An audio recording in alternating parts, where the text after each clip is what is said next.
You know, we are so fortunate to have some amazing and talented brewers here in our area. Earlier this week, we talked about the evolution of microbreweries and tap houses, and we promised you more. Craig Johnson is here with me. He is the director of the Pittsburgh BeerFest, and this weekend is a big celebration. So good to have you here today. Thanks for having me. So you guys were off last year. Did you take a hiatus? We took a little hiatus. Okay. That's one way you could put it. But we're glad to get back to it this year. It's the 9th year. And, wow.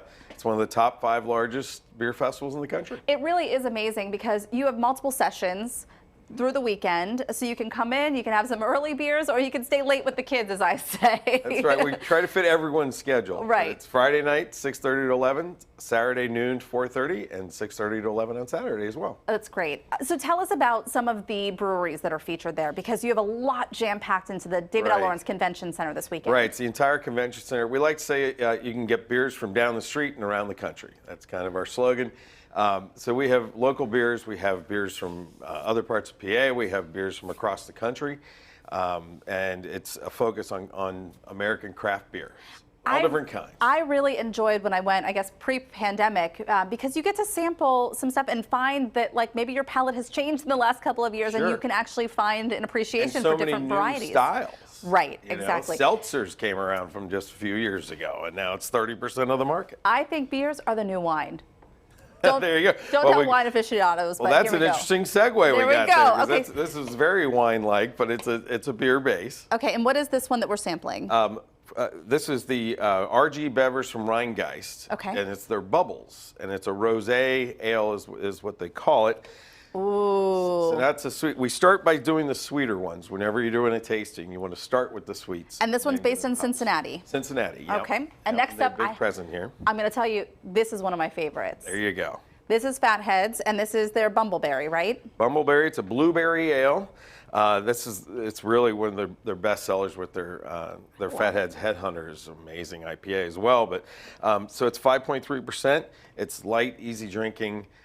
It's a great just regular beer that you can have several of. Yeah. And they're our presenting sponsor, so they've been great friends to us over the years. I think that this is the one that I tried at Pittsburgh BeerFest, and I was like, I really like this, and this has been a go-to now for me. Sure. All right, last up, because they do get a little strong, you said let's save the strongest for last. Right. What is this one? Well, it's not necessarily the strongest in ABV, it's just in taste. Right. So A this bold is flavor. an IPA, which is the most popular, still the most popular style of beer that's out there, is an India Pale Ale. This is from Hitchhiker Brewing here in Pittsburgh. Love Hitchhiker. And this is their bane of existence. Cheers. It just got canned this week, so this is an amazing. Where you get all of the hoppiness. You can even smell it before you drink it. Right, and it segues in when you have all these other beers. So the neat thing about a beer fest is you get to go and try all these different beers without plopping down $10, $12 to take a roll of the dice. Yeah. And so this way you find what you like. You can pace yourself. And like I said, it really is a neat way to sample new beers and to try and find something that really pleases you, that appeals to you. So have you seen the beer industry really take off in the last couple of years? Because we were just talking to Pittsburgh Magazine about this. Yeah, I mean, it's crazy how the environment has gone from when we first started our festivals.